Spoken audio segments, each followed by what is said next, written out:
Συγγνώμη, βίντεο κάνω. Ξέρω. Εδώ. Η τρύπα. Λέει, εάν θα το κάναν στάδιο, θα χωρούσε 9 εκατομμύρια άτομα.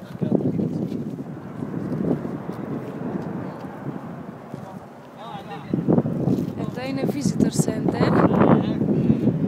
Εκεί έρχεται. Εκεί ήρθαμε. Και εδώ είναι το βουνό που το σκάβουν.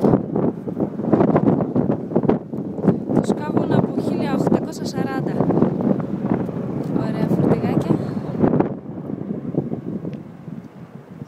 Το φορτηγάκι λέει κάνει 3 εκατομμύρια δολάρια και μεταφέρει 200 τόνους. Καλό πράγμα. Βγάζουν πολύ πράγμα εδώ.